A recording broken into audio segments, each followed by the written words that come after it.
Good evening, ladies and gentlemen.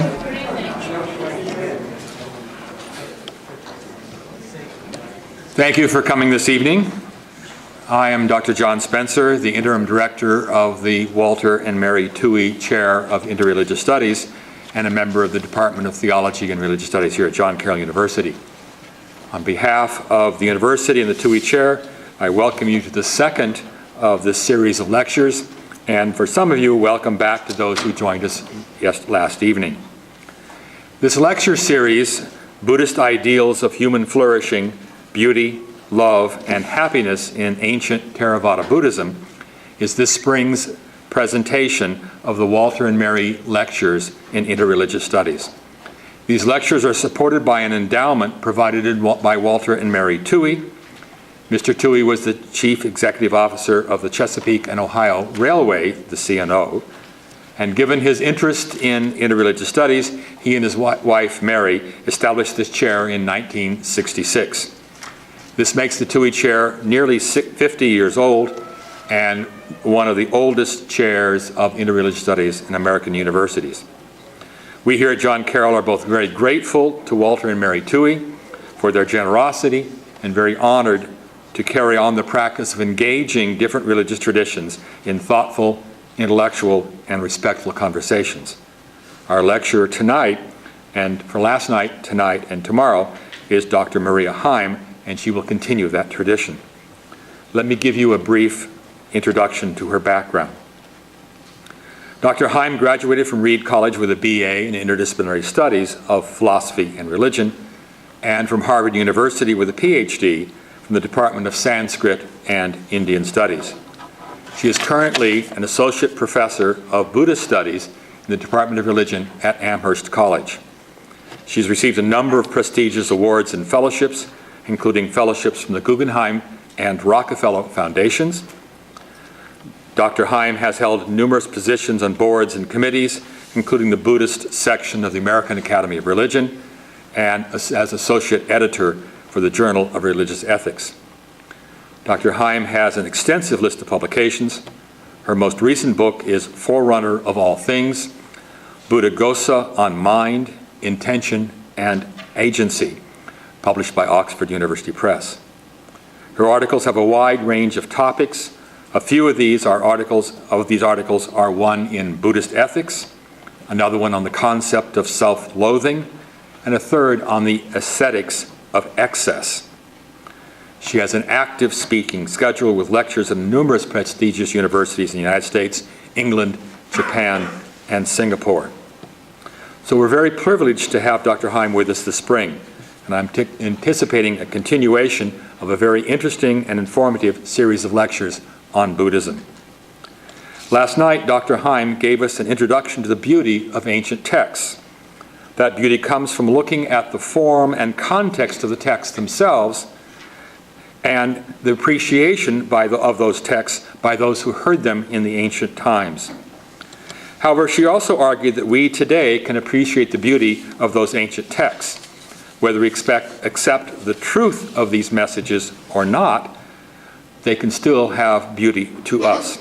This takes work on our part as we struggle to understand these texts, but we are rewarded by the recognition of their beauty and by the effect of those texts that they have on us today. Tonight's lecture continues the series with the topic, Varieties of Love in Early Buddhist Texts. Please join me in welcoming Dr. Maria Heim.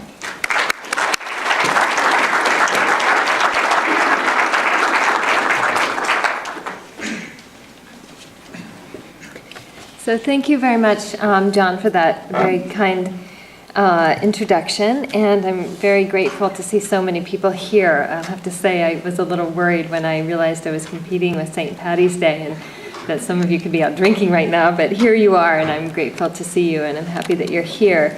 And I'm also just very appreciative of my stay so far here at John Carroll. I've loved meeting the students that I've met and the faculty that I've met, and I appreciate how kind and generous everyone has been. So today I'm going to speak about love. I'm going to be mapping a whole terrain in early Buddhist sources about this arena of human experience. I think love is important on its own terms, but I think thinking through love can help us interpret what we are like as human beings, what we might want to be like as human beings, and what might be possible for us to experience. My central objective, and what I'm going to try to show you, is how Buddhaghosa, the particular figure that I'm going to be talking about tonight, and I spoke a lot about yesterday, configures love as a condition for freedom. So I think perhaps we don't always associate love and freedom, but as you will see tonight, I hope love in this particular Buddhist reading is configured as a disciplinary practice that brings about human freedom. I'm going to be talking about, this figure. Those of you who were here last night saw him. This is Buddhaghosa, and he is a major figure from the 5th century of the Common Era. So he lived about 1,000 years after the Buddha's own time, and occupies this kind of similar stature to something like maybe Augustine or Aquinas, a major, very systematic thinker within the Theravada branch of Buddhism, which you find today in Sri Lanka and mainland Southeast Asia, and increasingly globally. So it's kind of southern branch of Buddhism.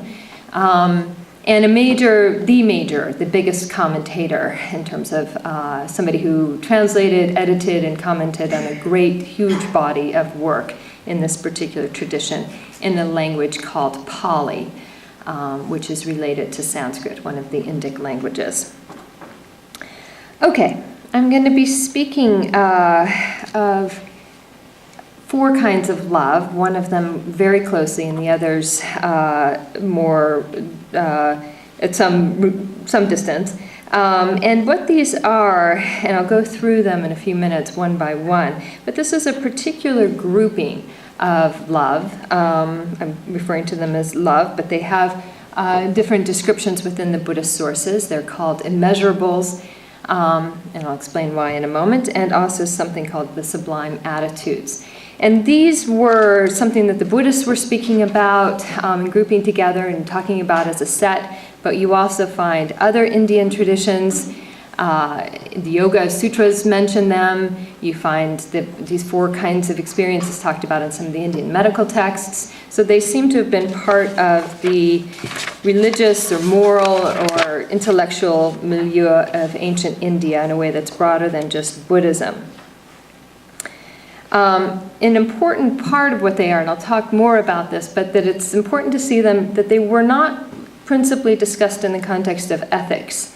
Buddhaghosa doesn't take them in an ethical direction. He's thinking about them much more as therapeutic practices of a kind of religious practice, a kind of work with the mind, but not as ethical injunctions, although sometimes they are seen to have some ethical implications. So I'm interested in how richly phenomenological and psychological Buddhaghosa's discussion of them is. His treatment of the mind, that we'll see tonight, is in the service of what I would call a therapeutic cultivation of it.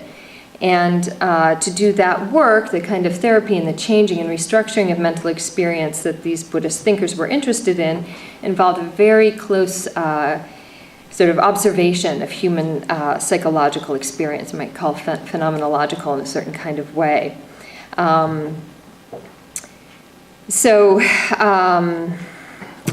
That maybe at the beginning I'd give you a little bit of comparison to another tradition. Some of you might be familiar with the 4-fold Greek conception of love, where you have agape, which is a kind of spiritual, unconditional affection and love. We also find that in the New Testament.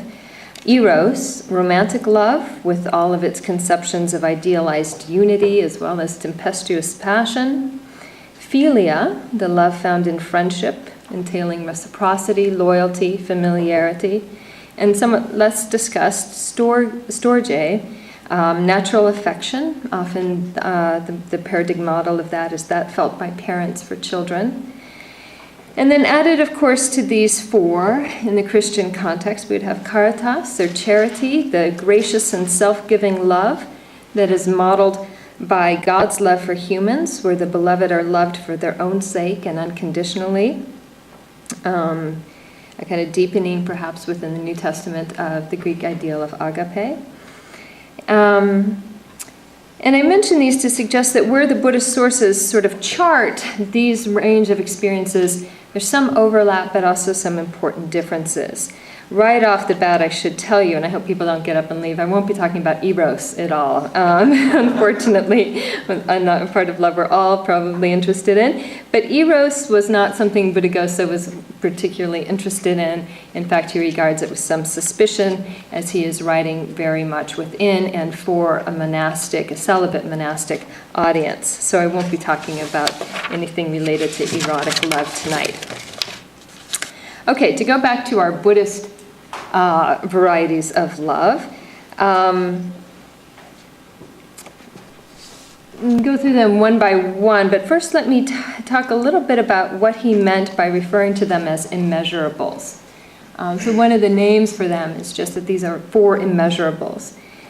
Buddhaghosa says that each of these, loving kindness, compassion, sympathetic joy, and equanimity, that when they are cultivated and when you develop them, that they should pervade in every direction. So you start with those near you and you gradually extend your feelings of love into broader and broader spheres of beings. So the language here is beings rather than just human beings.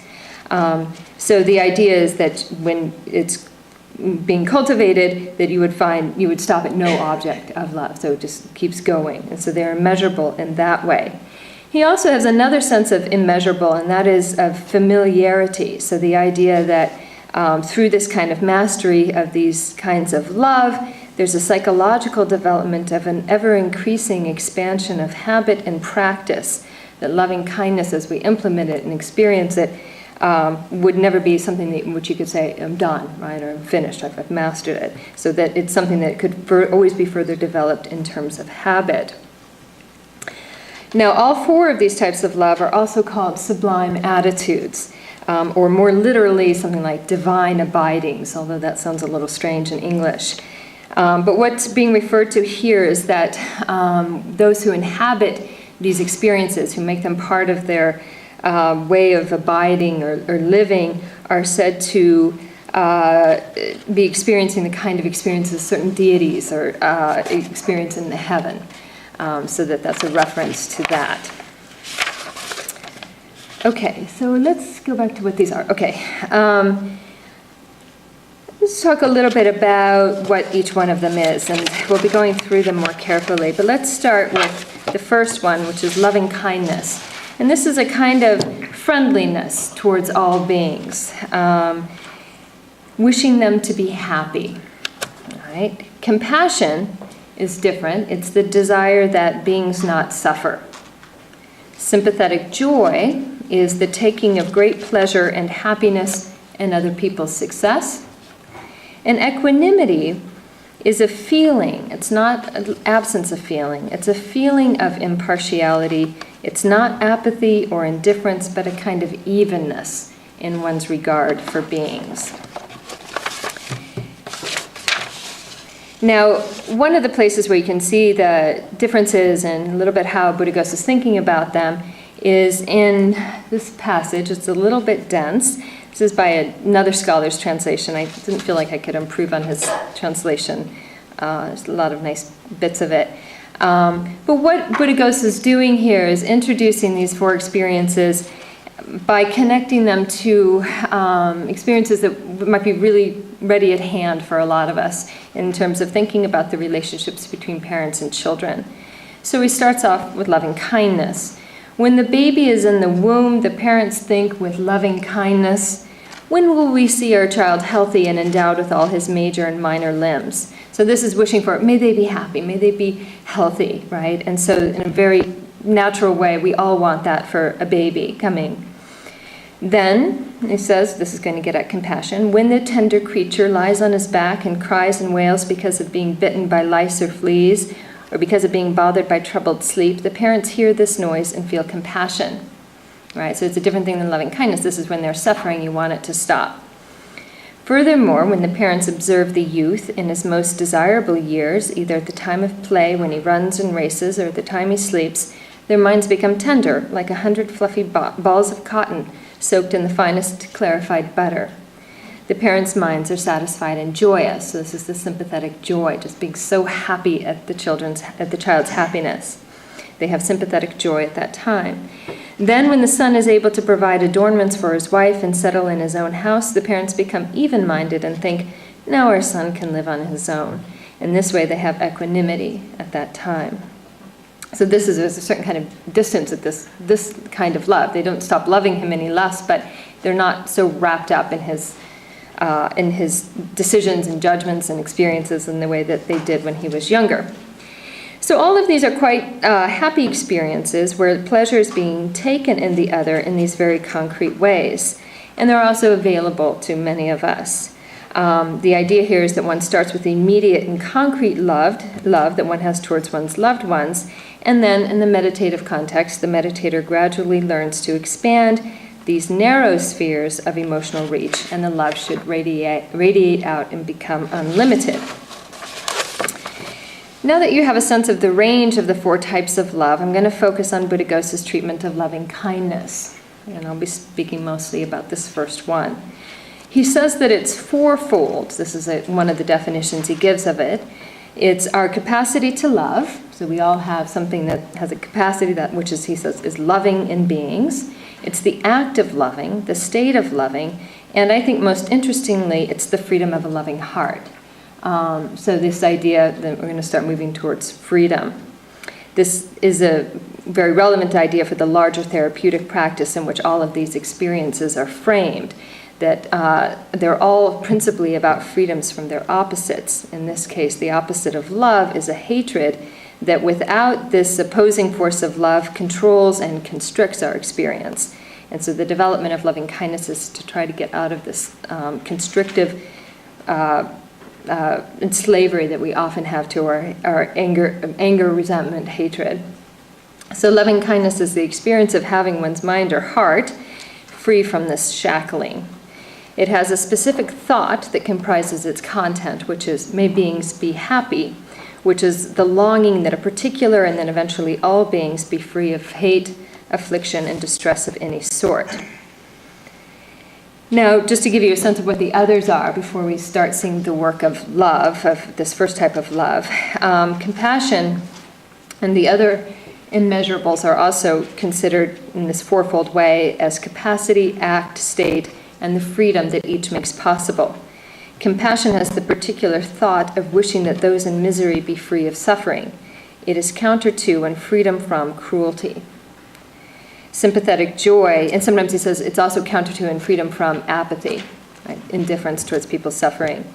Sympathetic joy is the wish that this person is indeed happy, how fine and how good. So taking happiness in the other person's happiness. It is counter to and freedom from envy or discontent. Equanimity is experiencing a sense of impartiality, neutrality, and equality among beings, a quieting of resentment and approval, counter to and freedom from partiality and attachment. It is to be developed, this last equanimity is to be developed only upon the advanced achievement of the first 3 types of love. It is not, again, an indifference or an absence of feeling, but is rather a concerned involvement with the world, but that is yet not marked by joy or attachment in quite the way that the others are. And that's a complicated thing to understand. I think equanimity is probably the most difficult of these to grasp exactly what's going on. Okay, let's see, is this where I want to be? It's hard to have this behind me, but... Okay, so a couple of big points here. To understand what Buddhaghosa is going to do with these different experiences of love, we must first understand how they're placed within his larger schema. Now, Buddhaghosa has things to say about morality, but he understands morality to be largely the foundation or the basis from that you sort of have to start on this meditative program that he's going to describe. So you're already assuming that you're going to have a basic condition of of moral practice before you can even begin to meditate and to concentrate. And so where love comes in his larger program or these particular practices, is largely in a therapeutic context of very deep and systematic contemplative practice in which one is engaged in restructuring mental practice and habit. Morality in his text is more a matter of stopping problematic actions, stopping violence, sexual misconduct, lying, and stealing, right? And so if morality is the basic foundation that you have to even start meditating, then the psychological restructuring of cultivating attention, freedom, and insight can properly begin. So this program of disciplinary practices and developing attention and love will yield important payoffs for altering how one will treat people around one. One, we would imagine, would become a kinder and gentler person, hopefully after doing these practices. But the main concern is not ethics, it's the restructuring of the mind to develop freedom and insight. So these are meditation subjects, something that, as Buddhaghosa sees it, you would be instructed by your spiritual advisor to take up as objects of contemplation. So the spiritual advisor, the teacher, or what he calls your good friend, is somebody who knows you better than you know yourself, has your best interests at heart, and discerns aspects of your temperament that might be obscure even to you. So somebody who knows what you need to work on. And then you need to engage in a long-term practice with each of these in sequence, developing them on the foundation of one another, starting with loving kindness, then compassion, then sympathetic joy, and only on a foundation of some level of mastery of the first three, moving on to equanimity.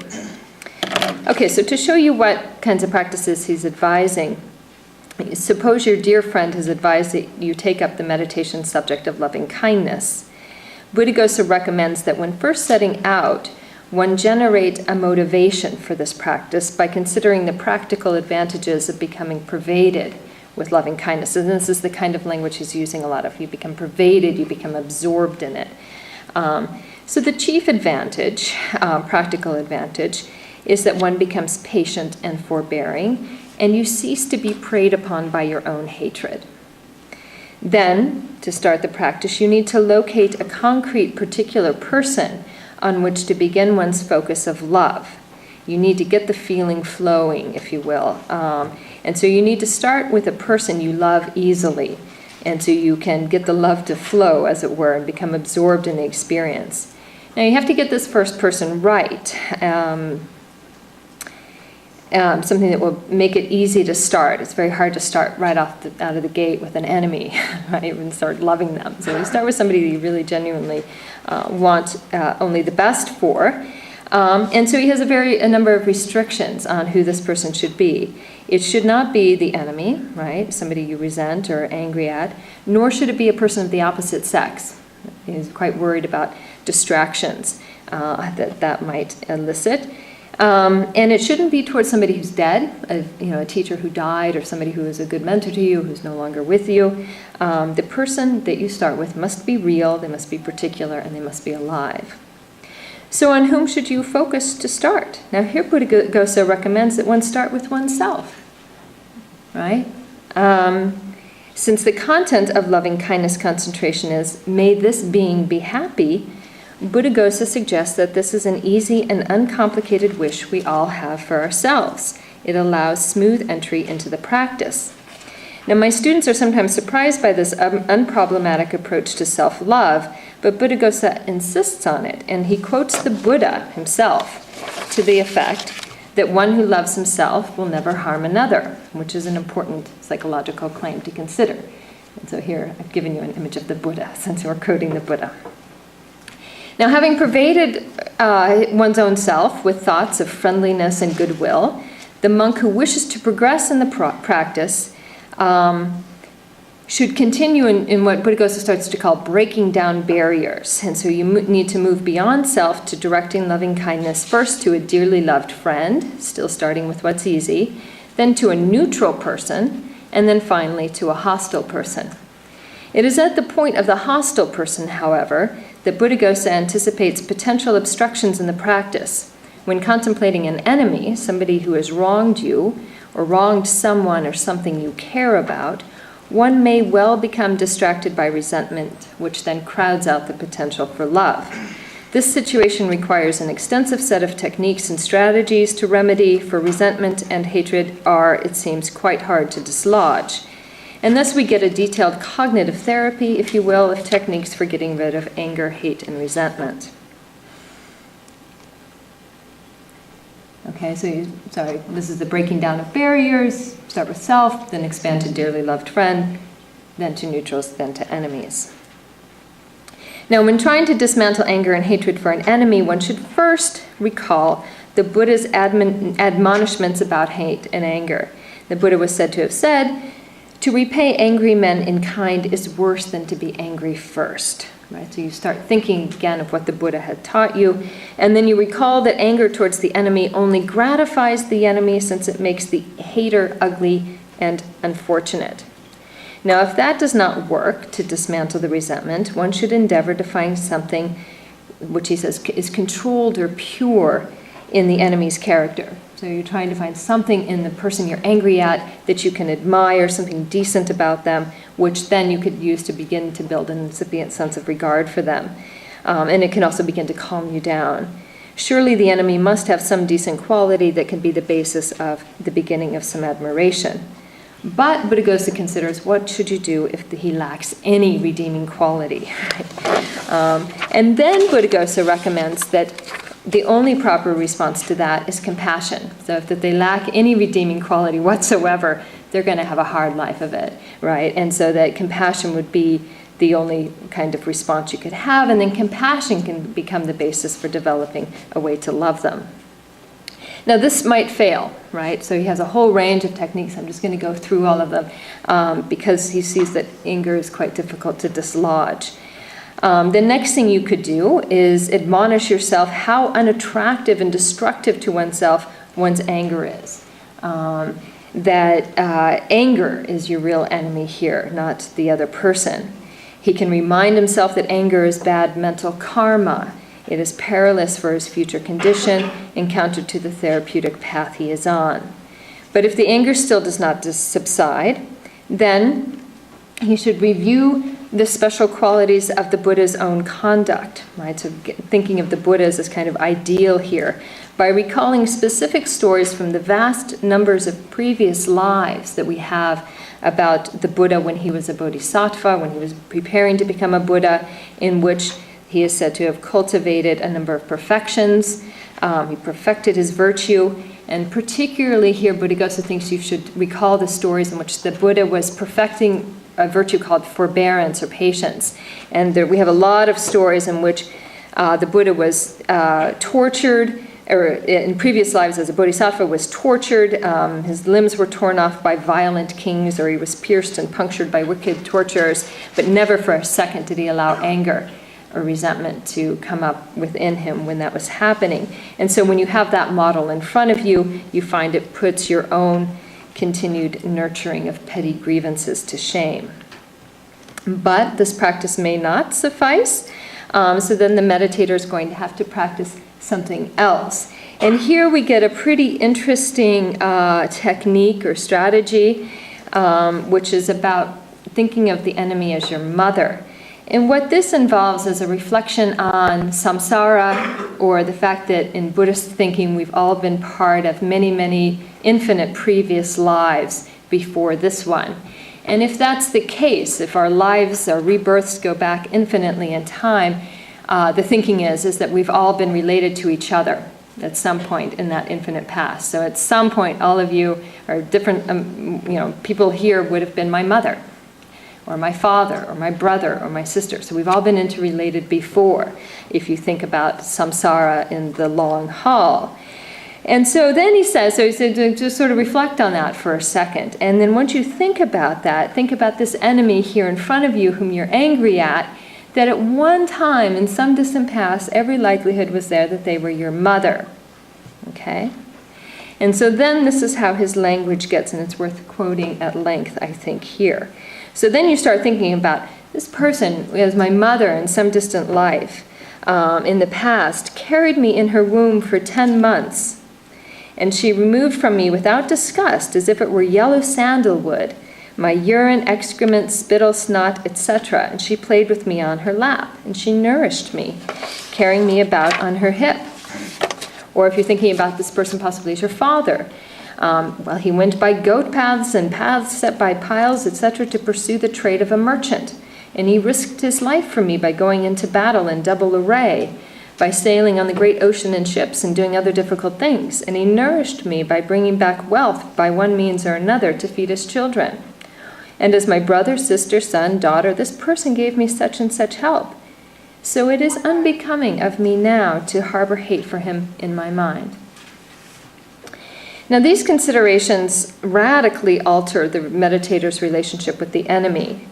If, in fact, this person was once my mother, she would have done very tender and nurturing things for me. This is not an abstract idea, but a very concrete and specific thought. She would have removed from me without disgust, as if it were yellow sandalwood, my urine, excrement, spittle, snot, etc. Such selfless acts of care of a mother to her baby, or the hardships a father undertakes for his children, are at once commonplace and ordinary, and yet vital to our capacities for love. And by allowing a range of family relationships of care to be imagined, brother, sister, son, or daughter, Buddhaghosa makes it possible for all of us to retrieve some memory or trace of being the recipient of such acts of care, even for those for whom associations with these archetypal models of idealized parenthood may be problematic. Now, having depicted these services so poignantly, the work of this particular contemplative technique is done. Buddhaghosa need only intimate that it is unbecoming to continue to harbor hate. It is worth noting how this technique, in just a few short sentences, radically shifts the meditator's subjectivity in two ways. First, the meditator needs to observe the unseemliness of his hate in the face of such tender nurturance. One must look at oneself in a different way, newly sensitive to the ugliness of his current feeling. And secondly, the contemplation has forced him to see himself, even if momentarily, as a vulnerable baby or child, entirely dependent upon a caregiver's care and nourishment to survive. Recognizing that very vulnerability, exposed in total dependence and helplessness of the human infant, and promoting a tenderness towards that vulnerability may well be important conditions for love and being loved. It may be, however, that even this technique is not up to the task of removing resentment, and so Buddhaghosa soldiers on with additional strategies. One might need to, at this point, recall the benefits of... Let me just make sure, yes, okay. The benefits of loving kindness, chiefly the freedom of the loving heart that foster easy sleep and sweet dreams. A person liberated from his own hatred finds himself loved and protected by all, able to concentrate, calm, unfocused, and headed towards the heavens after death. These prudential considerations appeal to the many benefits of being a loving person, but even these may not be enough to dispel one's irritation. So Buddhaghosa recommends a further technique called resolution into elements. This entails breaking down the enemy into various physical and mental parts that comprise a person, such as into the material components, right? Head hair, body hair, nails, skin, teeth. You're thinking, what is your enemy? There are these different parts. And then starting to ask yourself, well, which part is it that I'm angry with? Now, if a person may be seen as nothing more than a collection of constantly changing material and mental phenomena, as Buddhist philosophy suggests it is, then the anger directed at them can find no foothold, no basis on which to fix. And then finally, as a last recourse, should any of the previous strategies fail to dispel the stubborn hatred that can obsess us, Buddhaghosa recommends either the receiving or the giving of a gift to one's enemy. Now, sometimes it can be hard to get your enemy to give you a gift, so it usually winds up meaning that you have to give them a gift. And he thinks this is going to work. If none of the other things have worked, the very act of giving a gift to somebody dispels your anger towards them. Here again, he invokes a concrete and poignant example. He tells us a brief story about a monk who was angered at another monk who kept making him move from his meditation cell. And the angry monk finally gave the monk he was angry with his own precious alms bowl, itself a gift given to him by his mother, whereupon the resentment that had been dogging him vanished. Right? So this idea that generosity, it seems, is incompatible with nurturing hatred. Lest these various techniques of dispelling hatred be seen as a digression from the purposes at hand, that is, cultivating concentration with loving kindness as an object of focus, we may rather suggest that these strategies of removal and dispelling are the chief work of love as it is conceived here. My experience of reading Buddhaghosa is to admire the rather humane way he works out these techniques, always with a realistic eye towards what we are actually like and the petty grudges and resentments we stubbornly nurture. Love is not some lofty abstract ideal, but is rather getting down to the difficult, nitty-gritty brass tacks of confronting our resentments and disaffections. For him, this is the removal of and liberation from the hindrances of rigid thinking, obstructions, confusions, and toxic experience. Now, in the spirit of removal and dismantling, Buddhaghosa calls this stage of developing loving kindness breaking down barriers. Having successfully allayed one's resentment for the hostile person, our meditator should reinforce his loving kindness toward each of his 4 categories of objects: himself, his beloved friend, the neutral, and the enemy, until he encounters no distinctions or barriers in terms of how he feels about the 4. The meditator knows that he has successfully broken down barriers by performing the following test on himself. He imagines that he is with the other 3, and they are all seized by bandits who demand that he choose one of them among them to make for a blood sacrifice. One of the 4, the self, the beloved friend, the neutral, or the enemy, it has to be put forward. We might think that the right answer is to step forward oneself and offer oneself to the bandits, a kind of self-sacrifice conveying one's love for the others. Instead, Buddhaghosa says that the monk who has successfully broken down all barriers would be unable to offer anyone. Only in this way has he achieved full and complete impartiality towards himself and the others. He perceives the equality of beings and is fully absorbed in love for all. Buddhaghosa does not have much use for self-sacrifice.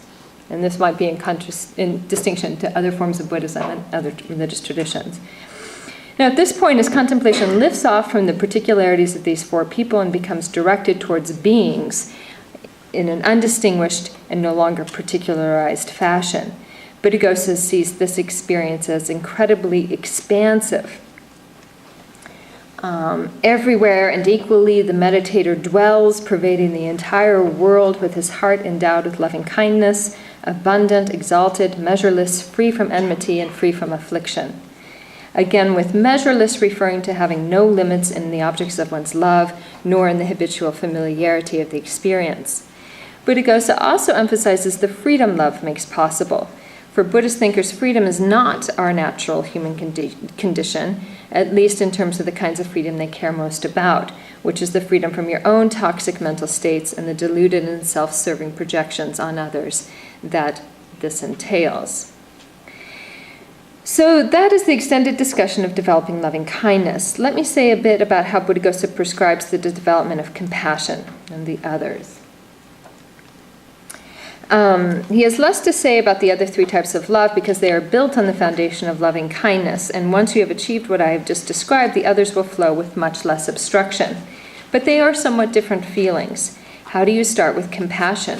What sort of object or what sort of person will it be easy to get that feeling flowing? Now, compassion, remember, is the wish that someone be free of suffering. I want their suffering to stop. It starts with a concrete particular object, not of oneself in this case, but of someone in abject misery.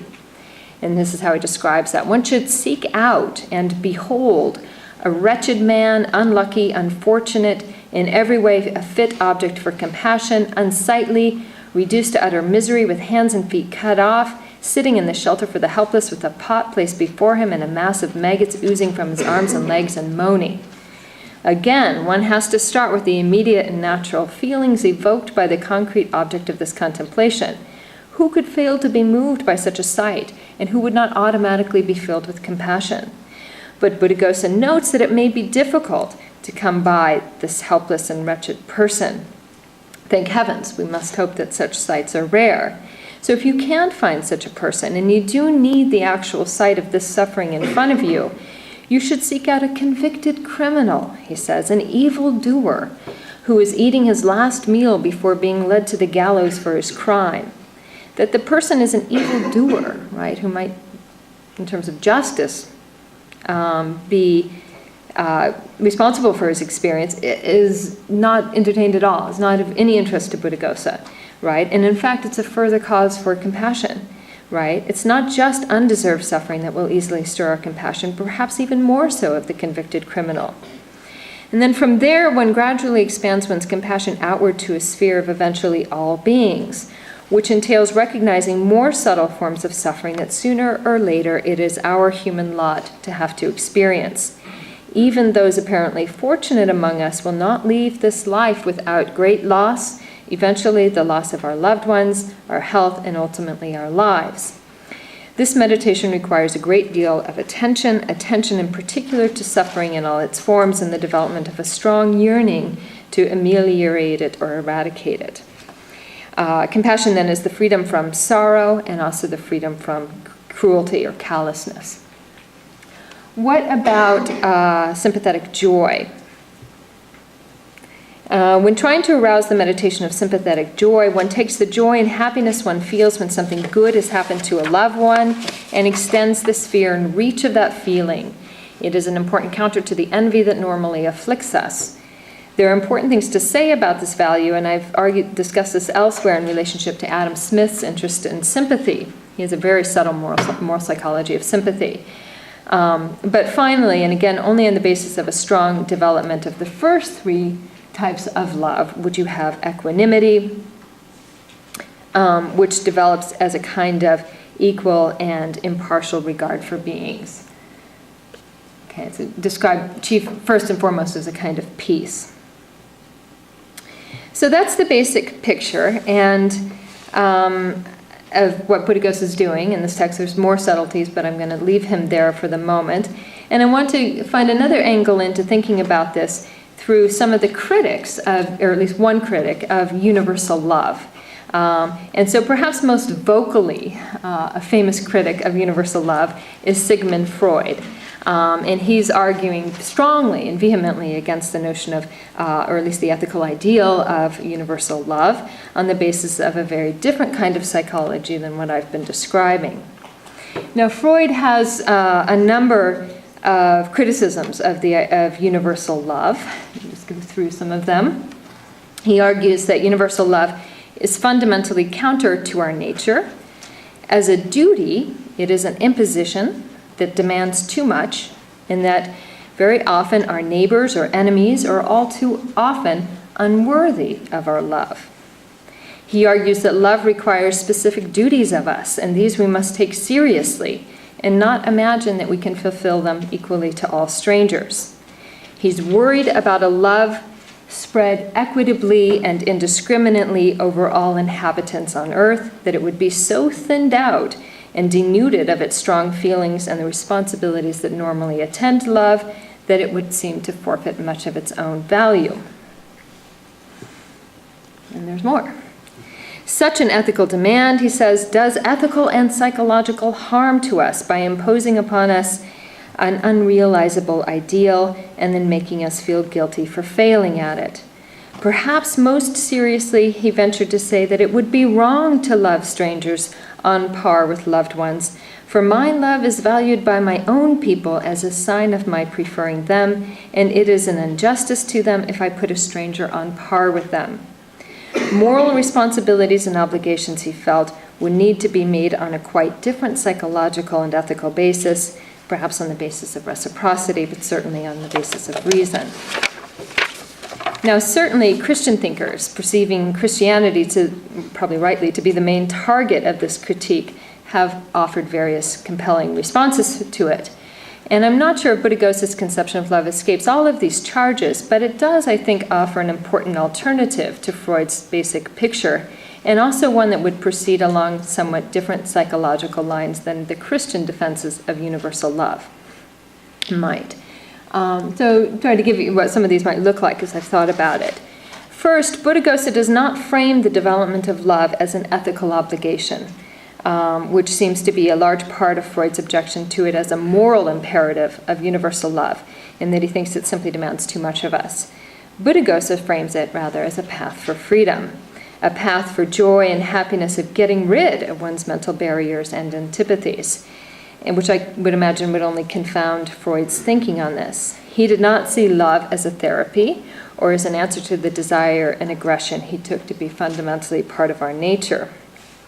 For him, it is the social and religious structures we impose to counter desire and aggression that make us feel unfree and unhappy.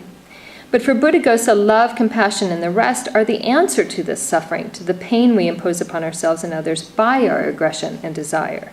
He would agree with Freud that we are beset with aggression. Note how much it takes in the meditation practice to uproot one's resentment. But he doesn't see this as a fixed and irremediable aspect of our condition. Countering aggression with love is surely very difficult, but he would not agree with Freud that it is impossible. Moreover, Buddhaghosa sees love as infinitely expansive. It's not a limited resource that one must spread out either too thinly to reach all beings, or in a manner which deprives one's loved ones of its effects. Buddhaghosa's returning to its immeasurability keeps love from being a zero-sum game. Also important, perhaps, is that Buddhaghosa offers a genuine alternative to Freud's views on narcissistic self-love and the whole idea that love and care for oneself somehow obviates the genuineness or even possibility of universal other regard. Freud sometimes seems to think that having universal love must require selflessness or even self-sacrifice. For Buddhaghosa, love of self and love of other are necessarily contiguous. They should not be seen in opposition. So from where Buddhaghosa sits, Freud seems guilty of a failure of imagination, where human nature is conceived quite darkly and in rather fixed terms, where love is a finite and jealously guarded commodity, and where freedom can only be conceived in opposition to the requirements of civilization. What I might posit that we've received from Buddhaghosa is a psychologically rich and complex account of our human experience. It is a clear and gimlet-eyed in its reckoning with our deepest resentments, attachments, follies, and hatreds, but then it offers a difficult disciplinary practice that tries to free us from them. It's not about ethics. We have no need to resent it on that account, but rather it is about freedom, something all of us want.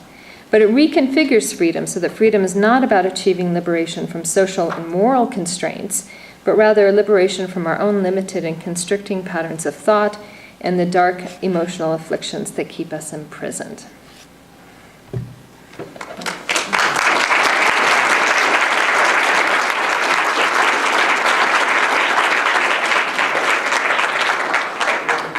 Questions?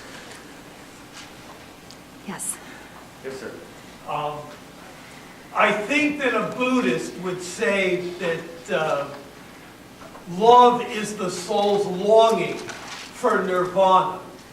So in the Buddhist tradition, is there a sense of agape? You talked about 4 types of love pertaining to the love of one human for another. Right. I think if they wanted to say that, they would have, and I haven't ever found Buddhaghosa saying that. So the notion of a soul is a problematic idea in Buddhism, and it's this part of this larger nirvanic path, right? That I've been kind of parsing here as freedom. I'm sorry, so that it's part of a larger path towards nirvana. But it's just one of the kinds of things you would need. This love is just one of the kinds of things you would need to do among many others to get rid of the obstructions to your experience of nirvana. So it's true, it's a part of a larger soteriological path, a path for salvation. But I'm not sure he would put it quite in the way that you suggested. Okay? Questions? Yes. I'm interested in this idea of freedom that you've been speaking about. The freedom seems to be a freedom from. Yes. A kind of negative freedom. I don't mean that it's bad. Right, no, I know what you mean, yeah. Is there any sense that in Buddhaghosa that there's a freedom to do something?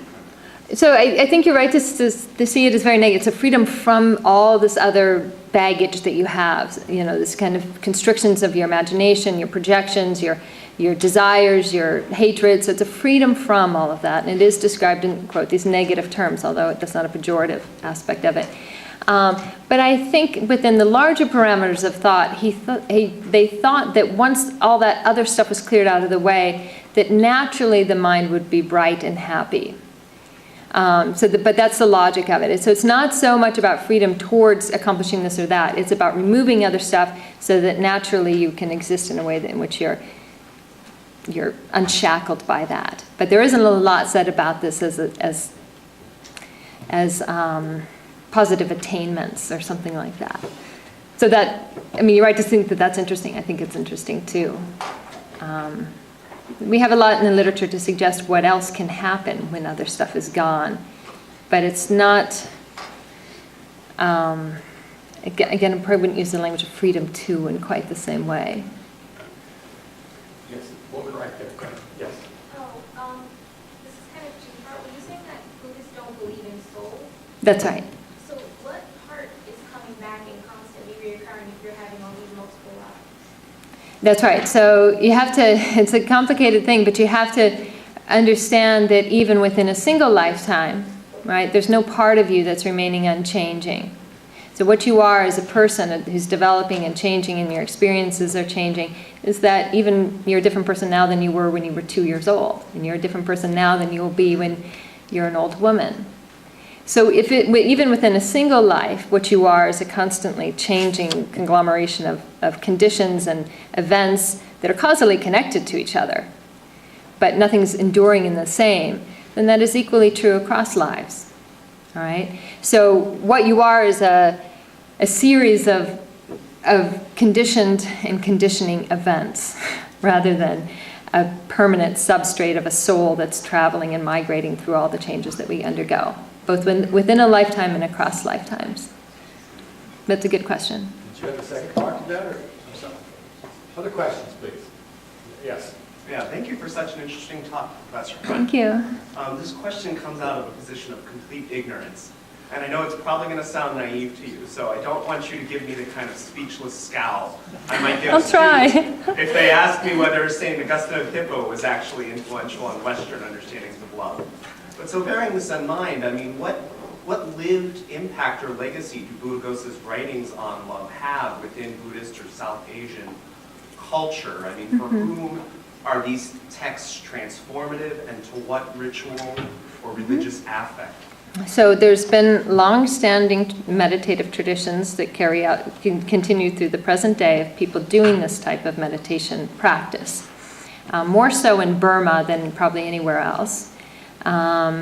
It's taken hold of a lot of probably, say, modernist and American Western forms of Buddhism too, where people would be doing this in mindfulness, centers, Vipassana centers that you might encounter here in the States. So these traditions, are known and practiced, but again, as meditation practices more than, But I would say within that, I mean, ideals of love are generally ethically, promoted in broader ways that might be based on some of this kind of thinking too. So does that help a little bit? It is a good question, right? Are these ideals that are locked up somewhere in a text, or are they something that are in people's minds? Yes, ma'am. I'm not sure if this question fits with your talk, but in terms of the meditative tradition and like the Heart Sutra, where is that found in Buddhaghosa? Right, okay, good question. So that is from a completely different form of Buddhism. Okay. It's in one of the foundational Mahayana sutras. And the Theravada tradition is never embraced or adopted or accepted as authoritative. All of those Mahayana, what the Theravada tradition would regard as apocryphal sutras. So it's not So this is a different tradition of love and compassion than what you have in the whole Mahayana rhetoric of the Bodhisattva's compassion and all of that you start to see with the Heart Sutra. Yes? Is there a place for confrontation and strife and even war when there are enemies that the Hindu culture has faced through the years? With Muslims that have come and invaded, how do they handle this? Or is this practice for the peaceful people, just like we have pacifists that don't engage in Right. war? Well, certainly Buddhists have engaged in warfare, right? And you could say, interestingly, right now that there's a lot of, atrocities being carried out by Buddhists against Muslims today in Burma in particular and in Sri Lanka. So I don't think this is any kind of guard against people being people, right? Or, all the kinds of things we know. This is what Buddhaghosa's frame. Buddhaghosa wrote his book, the Visuddhimagga, for celibate monastics who are not part of the getting and spending and the working and the living that most of the rest of us are involved in. And so he sees it, he's speaking to them and from that context. Buddhist texts, though, other Buddhist texts, and the Buddha spoke a lot about what the ideals of statecraft should be. He thought he had a lot to say. He had a lot to say about what a good king is, right? And he had a lot to say about what lay life or ordinary human life, householder life should look like and the ethics of that. And so you just have to locate this in terms of what it is. It's for serious full-time practitioners. Yes, gentleman over there. You briefly touched on it in your last question, but could you kind of expand a little bit on what Buddhaghosa would have suggested for like the average citizen, like how to work towards having more loving kind of personality? Well, he doesn't speak to the average person, right? Now, we could probably, and there are lots of people doing this type of work, trying to create a constructivist, I would call it a kind of constructivist ethics, that you can go back and read Buddhist texts and distill, maybe might be a selective task, or distill some general principles here, or some actual practices that would serve one well in all sorts of capacities and in all sorts of ways. And that wouldn't be a very hard project, just on the basis of what I've suggested here. I mean, there might be techniques here that you say, well, that makes a certain kind of sense. I could talk myself down from some of my anger on the basis of what he's suggesting here. And certainly, like I said, there's plenty of mindfulness centers of people using these practices for their everyday life who are not celibate monastics by any means, who are just ordinary people who want to bring, some kind of contemplative practice into their lives. So, I don't think that's hard, actually. I think, a lot of it's been done, and a lot of it would be easy to do and people are doing this all the time in a rather selective way, taking what they want from traditions and sort of deploying them in ways that make sense to them. As moderns, we have a lot of freedom to do that, right, in the kinds of contexts that we're working and interacting and encountering this material. Perhaps one more question from the student.